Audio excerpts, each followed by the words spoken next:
Hello everyone, this is Govind Singh Negi and welcome to my channel Economics with Govind Sir.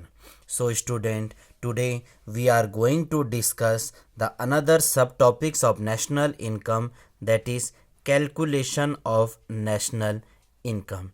In previous video we have already discussed about the what are the steps and what are the formula are used while calculating national income and how many methods are there to calculate national income.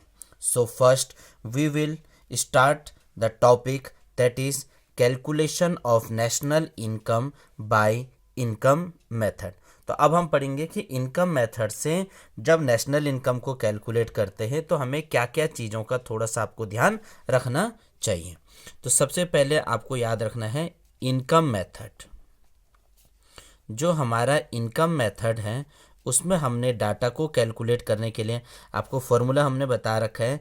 National income बोला जाएगा तो that is NNPFC, that is NNPFC, net national product at factor cost. Net national product at factor cost मतलब जब हम income method से national income निकालेंगे तो हमने निकालना है NNPFC, लेकिन शुरुआत जो हम करेंगे वो आएगा हमारा NDPFC से। तो NDPFC का फॉर्मूला बन जाएगा MI, यानी mixed income of self employ, mixed income of self employ plus compensation of employee, compensation of employee plus operating surplus. इन तीन चीज़ों को जब हम प्लस करेंगे तो बन जाएगा हमारा NDPFC।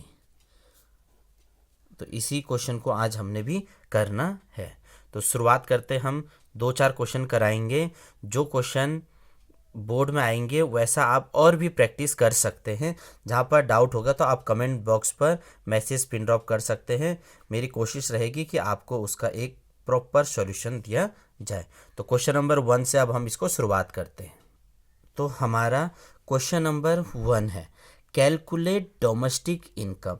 अब जब डोमेस्टिक इनकम बोला है तो पहले आपको समझना पड़ेगा कि डोमेस्टिक इनकम किसको बोलते हैं। डोमेस्टिक इनकम का मतलब हो गया हमें फाइंड करना है NDPFC। डोमेस्टिक इनकम मतलब हमें फाइंड करना है NDPFC, और फार्मूला आपको मैंने नॉर्मली आपसे बता रखा है। तो हम लिखेंगे सॉल्यूशन। ये क्वेश्चन आपके आएंगे 6 नंबर के, अलग अलग मेथड करके अभी आपको बताए जा रहे हैं। तो NDPFC लिखेंगे हम। NDPFC लिखा, फॉर्मूला था MI mixed income plus second है compensation of employ COE and plus third है OS ऑपरेटिंग सरप्लस। तो अब आप देखिए इसमें देखिए MI सबसे पहले स्टेप बाय स्टेप करेंगे। MI मतलब मिक्स्ड इनकम। तो आपको देखना है कि मिक्स्ड इनकम कहाँ पर दे रखा है। तो मिक्स्ड इनकम जो हमें दे रखा है वो 4th नंबर पे दे रखा है, तो मिक्स्ड इनकम के बदले में रखेंगे 4th। सेकंड है कंपनसेशन ऑफ एम्प्लॉय, यानी कितने नंबर पे दे रखा है 7th नंबर पे दे रखा है। 7th हो गया, इसके बाद इसे बंद कर दिया। OS ऑपरेटिंग सरप्लस आप इसमें देखोगे तो कितने नंबर पे दे रखा है 5th नंबर पे दे रखे हैं।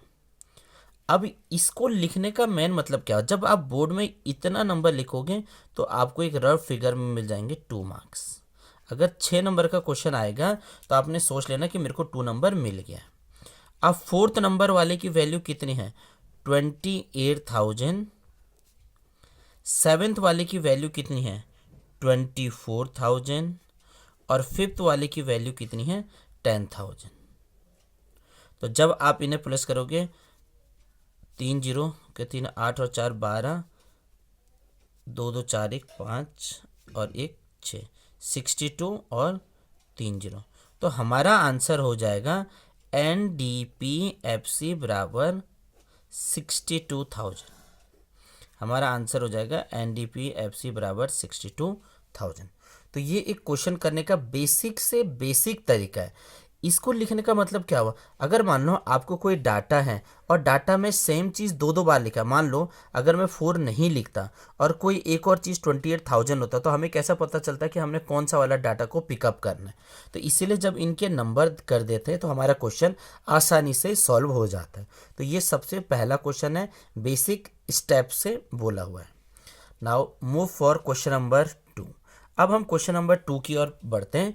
वो बोला हुआ है calculate domestic income and national income. तो फिर मैं वही बात बोलूँगा, डोमेस्टिक इनकम मतलब हो गया एनडीपीएफसी और नेशनल इनकम मतलब हो गया एनएनपीएफसी। लेकिन फिर वही शुरुआत जो करेंगे वो हमेशा एनडीपीएफसी से करेंगे। तो इसका जो हम सॉल्यूशन करेंगे, पहले हम निकालेंगे एनडीपीएफसी, और एनडीपीएफसी का सिंपल सा फॉर्मूला है MI plus COE, Mumbai Indian के बदले मतलब mixed income of self employ plus compensation of employ plus operating surplus. अब एमआई देखिए कितना नंबर पे, तो एमआई दे रखा है 5th नंबर पे, प्लस कंपनसेशन ऑफ एम्प्लॉय। तो आप इसमें देखोगे कंपनसेशन ऑफ एम्प्लॉय तो यहाँ पर दे नहीं रखा है, लेकिन जो कंपनसेशन ऑफ एम्प्लॉय है वो आपको यहाँ पर मैं स्टार लगा के लिखता हूँ। आपको पता है जो हमारा कंपनसेशन ऑफ एम्प्लॉय है वो किस किस को मिला के बनाता है, wages plus salaries plus cash plus kind plus social security scheme. इनको जब हम प्लस करेंगे तो बन जाएगा मेरा सीओई। अब सीओई के अंदर देखो मेरे को वेजेस को प्लस करना पड़ेगा, यानी वेजेस कितना नंबर हो गया 1। वेजेस के बाद क्या है सैलरीज, सैलरीज नहीं दे रखा है, कैश भी नहीं दे रखा है, काइंड भी नहीं दे रखा है। तो अब हमने इसमें और क्या क्या प्लस करेंगे, तो हम इसमें प्लस करेंगे एस, यानी कितना हो जाएगा 7th। तो ये बन जाएगा मेरा सीओई। अब आएगा तीसरा ऑपरेटिंग सरप्लस। अब इस डाटा में फिर से हम वही देखेंगे तो ऑपरेटिंग सरप्लस भी नहीं दे रखा है, लेकिन ऑपरेटिंग सरप्लस का हमें फॉर्मूला पता है। तो ऑपरेटिंग सरप्लस हमारा क्या था, rent plus interest plus royalty और प्रॉफिट। इन 4 चीज़ों को जब हम प्लस करते हैं तो बन जाए हमारा ऑपरेटिंग सरप्लस। तो फिर यहाँ पर वही चीज़ें करेंगे, रेंट यानी 2nd, इंटरेस्ट यानी 3rd, रेंट इंटरेस्ट, रॉयल्टी नहीं दे रखा है, फिर नहीं दे रखा। तो अब हमारा इसमें फिर वही चीज़ें और हो जाएगा कि हमें पता है प्रॉफिट के पार्ट्स हैं, dividend, corporate tax, corporate saving, undistributed profit. तो हम इसमें क्या करेंगे, डिविडेंड को प्लस कर देंगे, यानी 4th प्लस कर देंगे, प्लस अनडिस्ट्रीब्यूटेड प्रॉफिट 6th को प्लस कर देंगे, प्लस कॉर्पोरेट वाला 8th को प्लस कर देंगे। तो इनको प्लस करेंगे तो बन जाएगा हमारा प्रॉफिट। अब नंबर इनका लिखेंगे, 5th वाले का नंबर कितना है 400, 5th वाले के 400 हुआ, 1 वाले का कितना है 10,000, 7th वाले के कितना है 200, ये हमारे एक ब्रैकेट के अंदर इसे आप लिख सकते हैं। फिर 2nd वाले के कितना है 5,000, 3rd वाले का कितना है 400, 4th वाले के कितना है 3,000, 6th वाले के कितना है 200 और 8th वाले के कितना है 400। यानी इन सबको क्या करना पड़ेगा, हमें प्लस करना पड़ेगा। तो फिर हमारा क्या है 400 आ जाएंगे ये, प्लस 1,000 और 10,000 200 हो जाएंगे, प्लस 5,000 और 8,000 84 88 89 90, ये हो जाएंगे 9,000। तो जब हम इसे पढ़ेंगे 10 और 9 19, तो ये बन जाएगा हमारा 19,000 कितना 800। हमने इसमें क्या क्या रखा, 10,000 रखा है, 5,000 को इसमें प्लस कर दिया है, 400 को इसमें हमने प्लस कर दिया है, 3,000 को हमने इसमें प्लस कर दिया, 400 को इसमें हमने प्लस कर रखा है, 200 को हमने प्लस कर रखा है और 400 को प्लस कर दिया। तो जब हम इसे ओवरऑल प्लस कर देंगे तो ये बन जाएगा 19,800 करोड़। तो ये हमारा क्या निकला एनडीपीएफसी, लेकिन हमें क्वेश्चन में क्या पूछा हुआ है एनएनपीएफसी, इस चीज़ का भी तो आपको याद रखना है। हमें क्वेश्चन में पूछा हुआ है NNPFC, तो अगला लिखेंगे NNPFC, तो 19800। अब देखो N यहाँ भी है, यहाँ भी है, तो इस D से N जाएंगे, डोमेस्टिक से जाएंगे नेशनल, तो डोमेस्टिक से नेशनल पर जाते हैं तो क्या करते हैं, प्लस NFIA। तो यानी NFIA कितना नंबर पे दे रखा है, तो हमें पता है NFIA हमारा 9th नंबर पे दे रखा है, तो इसे प्लस कर देंगे 19800 प्लस 1000, तो हमारा फाइनल आंसर कितना हो जाएगा, 20,800 करोड़। ये हमारा बन गया है नेशनल इनकम। तो जब आपसे इनकम, डोमेस्टिक इनकम पूछेंगे तो NDPFC, तो इसका आंसर 19,800 करोड़ आ गया है। और जब वो आपसे पूछेंगे नेशनल इनकम बताओ, तो नेशनल इनकम का 20,800 करोड़ हुआ है। तो ये 2 क्वेश्चन मैंने करा रखे हैं, जहाँ पर डाउट होगी तो आप मैसेज में हमें लिख सकते हैं। 2 क्वेश्चन में और आपको प्रैक्टिस के लिए दे रहा हूँ, आप इसे प्रैक्टिस कीजिएगा और कमेंट बॉक्स में इनका आंसर मेरे को ज़रूर भेजिएगा। 2 क्वेश्चन मैं भेज रहा हूँ।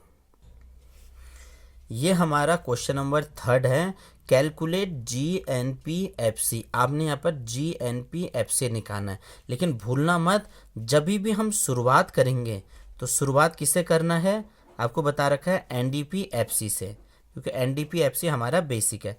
पहले आप NDPFC का सॉल्यूशन कर लोगे, जब NDPFC आ जाएगा फिर उसके बाद आपको चेंजिंग पैटर्न करके किस में बदल जाओगे, GNPFC में। तो जो भी आपका आंसर NDPFC में आ रखा होगा, अब आपने चेंज करना है, N से G जाते हैं तो क्या करेंगे, प्लस डेप्रिशिएशन, फिर डोमेस्टिक से नेशनल पर जाएंगे तो क्या करेंगे, प्लस NFIA, और जो भी आपका आंसर हो जाएगा वो हमारा फाइनल आंसर बन जाएंगे। वैसे ही इस क्वेश्चन में भी हमने क्या पूछा हुआ है, कैलकुलेट नेशनल इनकम, और मैंने आपसे बता रहा है नेशनल इनकम NNPFC। लेकिन जब आप शुरुआत करेंगे, इसका जो सॉल्यूशन शुरू करेंगे वो हमेशा किससे करेंगे, NDPFC से, NDPFC। तो जो भी NDPFC आपका आ जाएगा और उसके बाद नेशनल इनकम उसे बदलना है NNPFC। NNPFC में क्या करेंगे, जो ऊपर आंसर आएगा NDPFC प्लस डोमेस्टिक से नेशनल पर जाएंगे तो क्या करते हैं, प्लस NFIA। आप इसे प्लस करोगे तो आपका आंसर आ जाएगा। आई होप आपको समझ आया होगा। ये आया तो और भी सारे क्वेश्चन की आप प्रैक्टिस कीजिए। सबका करने का तरीका, मैक्सिमम क्वेश्चन का करने का तरीका सेम है, स्टार्टिंग फ्रॉम NDPFC। फिर जो आपको डेस्टिनेशन में उन्होंने क्वेश्चन पूछा हुआ है आप उसे कर सकते हैं। वीडियो पसंद आए तो लाइक करना। अगले वीडियो पे हम आपको एक्सपेंडिचर मेथड बताएंगे। Thank you.